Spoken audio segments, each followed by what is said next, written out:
ওষুধ শিল্প এবং তৈরি পোশাক শিল্প দেশের গৌরব। এর মাধ্যমে আমাদের শ্রমিক ভাই বোনেরা তাদের কর্মকুশলতা বিশ্বকে মুগ্ধ করেছে। এর সাফল্য এখন থমকে আছে।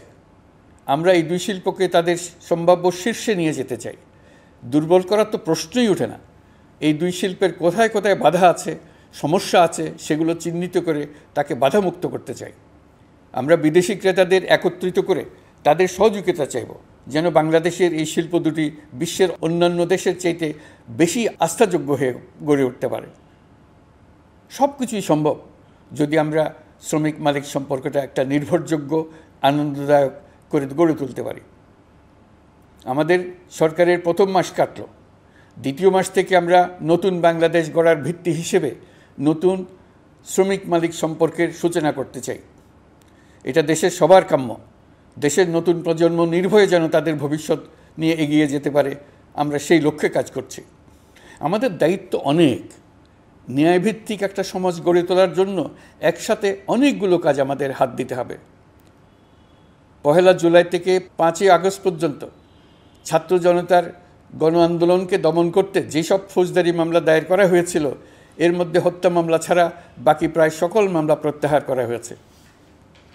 এসব মামলায় গ্রেফতারকৃত সকলে মুক্তি পেয়েছে। দায়িত্ব গ্রহণের শুরুতেই অন্তর্বর্তীকালীন সরকার বিচার বিভাগের বড় সংস্কারের কাজে হাত দিয়েছে। যোগ্যতম ব্যক্তিকে প্রধান বিচারপতি নিয়োগ দেওয়াতে মানুষের মনে নতুন আশার সঞ্চার হয়েছে। আপিল বিভাগের বিচারপতি নিয়োগ, অ্যাটর্নি জেনারেল নিয়োগ এবং অন্যান্য নিয়োগগুলি অতি গুরুত্বপূর্ণ নিয়োগ, যেগুলো সবকটাই সম্পন্ন হয়েছে। সন্ত্রাস দমন আইন ও ডিজিটাল সাইবার নিরাপত্তা আইনে দায়েরকৃত মিথ্যা হয়রানিমূলক মামলাগুলো প্রত্যাহার করা হচ্ছে।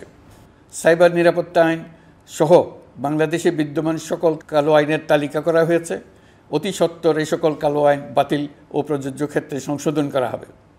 সাংবাদিক সাগর রনি হত্যাকাণ্ড সহ বহুল আলোচিত 5টি হত্যাকাণ্ডের তদন্ত ও বিচার অগ্রাধিকার ভিত্তিতে ও দ্রুততম সময়ে নিষ্পত্তির জন্য সহায়তা প্রদান করা হচ্ছে। সম্প্রতি আমরা বলপূর্বক গুম থেকে সকল ব্যক্তির সুরক্ষার জন্য আন্তর্জাতিক কনভেনশনের সনদে স্বাক্ষর করেছি। ফলে স্বৈরাচার দ্বারা প্রতিষ্ঠিত গুম সংস্কৃতির সমাপ্তি ঘটানোর জন্য আন্তর্জাতিকভাবে আমরা প্রতিজ্ঞাবদ্ধ হলাম। এছাড়া আমরা ফ্যাসিবাদ শাসনের 15 বছরে গুমের প্রতিটি ঘটনা তদন্ত করার জন্য পৃথক একটা কমিশন গঠন করছি। যেসব পরিবার তাদের নিখোঁজ পিতা, স্বামী, পুত্র এবং ভাইদের পাওয়ার জন্য বছরের পর বছর যন্ত্রণার সাথে অপেক্ষা করছেন, আমরা আপনাদের বেদনায় সমব্যথী। আয়নাঘরগুলো বন্ধ করে দেওয়া হয়েছে এবং সেই সাথে বের হয়ে আসছে ফ্যাসিস্ট হাসিনা সরকারের গুমের শিকার ভাই বোনদের কষ্ট ও যন্ত্রণা গাথা।